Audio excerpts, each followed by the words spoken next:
पाप क्या होता है और पुण्य क्या होता है? अक्सर यह सवाल हमारे मन में तब आता है जब हम किसी सत्संग प्रवचन में सुनते हैं या किसी धार्मिक पुस्तक में पढ़ते हैं कि पाप नहीं करना चाहिए और ज़्यादा से ज़्यादा पुण्य कर्म करने चाहिए। तो दोस्तों, आज हम जानेंगे कि पाप और पुण्य क्या है और हम कैसे इन पापों से बच सकते हैं। हम सब जानते हैं, इसलिए हमारा शरीर नाशवान है, परंतु हमारी आत्मा परम पिता परमेश्वर की ही एक अंश है। इसलिए हमारी आत्मा अजर अमर है, यह कभी नष्ट नहीं हो सकती। अतः हम सबको समझ लेना चाहिए कि हम सब एक शरीर नहीं बल्कि एक आत्मा है, और हम जो माया मोह रूपी शरीर और इस संसार को अपना समझ रहे हैं, वास्तव में उसे हमारा कोई संबंध नहीं है, हमारा कोई संबंध नहीं है। जब कोई आत्मा अपने शरीर की इंद्रियों के बस में होकर काम, क्रोध, लोभ, मोह, ऐसा, अहंकार आदि पर आधारित कर्म करती है तो उसे पाप कहते हैं। जैसे झूठ बोलना, चोरी करना, अपने स्वार्थ के लिए दूसरों का अहित करना, दूसरों की बुराई करना, किसी के साथ अन्याय करना, अत्याचार करना, अहंकार करना इत्यादि बुरे कर्म पाप की श्रेणी में आते हैं। हमें अपने पाप कर्मों का फल जरूर भोगना पड़ता है या आगामी जन्मों में भोगना पड़ता है, क्योंकि पाप क्रेडिट कार्ड की भांति है जिसे हम पहले यूज करते हैं, बाद में ब्याज सहित इसका ऋण चुकाते हैं। पाप कर्म करने वाली आत्मा जन्म जन्मांतर तक जीवन चक्र के बीच में झूलती रहती है। उसे बार बार भिन्न भिन्न जीव जंतुओं के रूप में जन्म लेना पड़ता है जब तक कि उसका उद्धार ना हो जाता।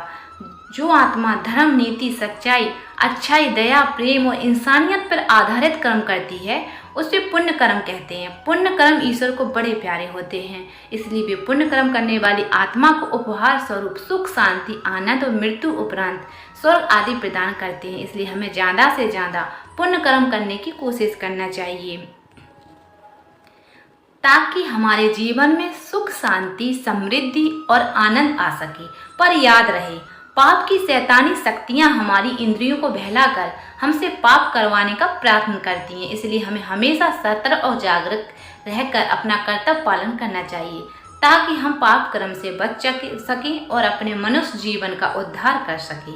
क्योंकि हम बड़े भाग्यशाली हैं कि हमारी जीव रूपी आत्मा को मनुष्य जन्म मिला है ताकि हम पुण्य कर्मों द्वारा संसार के भव सागर को पार करके जीवन चक्र से मुक्त हो सके।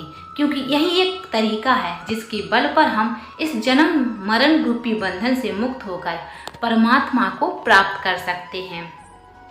जानिए क्या है 10 पुण्य और 10 पाप। विद्वान कहते हैं कि जीवन को ढालना चाहिए धर्म ग्रंथ अनुसार। यह प्रस्तुत है धर्म अनुसार प्रमुख 10 पुण्य 10 पाप, जिन्हें जानकर और इन पर अमल करके कोई भी व्यक्ति अपने जीवन में क्रांतिकारी बदलाव ला सकता है।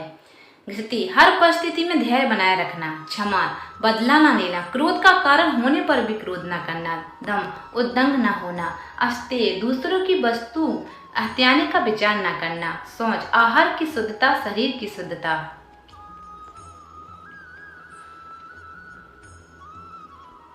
इंद्रिय निग्रह, इंद्रियों को विषय कामनाओं में लिप्त न होने देना, घी, किसी बात को भली भांति समझना, विद्या, धर्म, अर्थ, काम, मोक्ष का ज्ञान, सत्य, झूठ, अहित वचन न बोलना, क्रोध, क्षमा, बाद भी, कोई अपमान करे तो भी क्रोध न करना, दूसरों का धन हड़पने की इच्छा, निषेध कर्म, मन जिन्हें करने से मना करने का प्रयास करना, देह को ही सब कुछ मानना, कठोर वचन बोलना, झूठ बोलना, निंदा करना, बकवास, बिना कारण बोलते रहना, चोरी करना, तन मन कर्म से किसी को दुख देना, पर स्त्री या पुरुष से संबंध रखना।